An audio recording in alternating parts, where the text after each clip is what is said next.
அனுசன வேலை செஞ்ச மாதிரி இருக்கு. ஓ தோசை சுட்டு தந்துட்டா வந்துட்டு பாம்போல பாம்பா செஞ்சு கொடுக்குறியோ?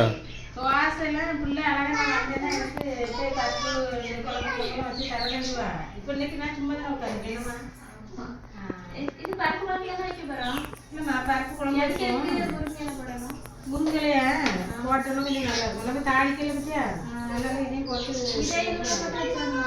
அப்படியே கடைஞ்சி. பருப்பு குழம்பா சாம்பாரா? சாம்பார் கிடையாதுயா.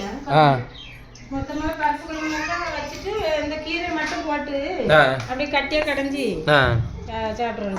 அப்படியே கட்டியா கடைஞ்சி அப்படியே ரொம்ப தண்ணி வைக்கூடாது. அப்படியே உட்காந்து சாப்பிடுறோம். என்னெல்லாம் சேர்க்கணும்? இது பருப்பு எல்லாமே தான். பச்சை மிளகாய் எக்ஸ்ட்ரா அவ்வளோதான். புளி அதில் ஒரு டேஸ்ட்டுன்னு இது ஒரு டேஸ்ட். சரி புளியை போட்டு அப்படியே கடைஞ்சிடும். கடைஞ்சி கட்டியே சாப்பிடும். சரி எப்படியா ஒன்று முருங்கையில வயிற்றுக்குள்ளே போனால் சரி தானே? முருங்கையில சத்து இல்லை என்னம்மா? முருங்கையில சூப் வச்சு தாங்களா? முருங்கையில சூப் வச்சு ஒரு நாள் விட்டு ஒரு நாள் குடிச்சா நல்லது தான். இதுவும் ரத்தத்துக்கு நல்லது தான். ஹீமோகுளோபின். சாயங்காலம் வச்சிருமா? இது சும்மா கிடைக்கிறதே நம்மளால செய்யறதுக்கு தான் முடியல. சும்மா கிடைக்க தண்ணி ஊற்றி பின்னாடி வளர்த்து போட்டுருக்கு சும்மா. நம்ம வீட்டில் சும்மா தானே கிடைக்கு. ஆமாம் நிறைய பேர் காசு கொடுத்து வாங்குறாங்க.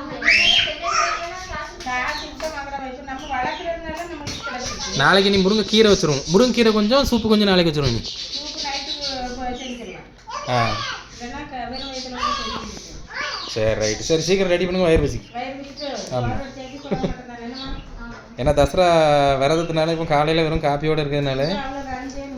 ஆமாம் இப்போ பார்த்தீங்கன்னா ஒரு குண்டாஞ்சு வரை இறங்கும் இன்னைக்கு.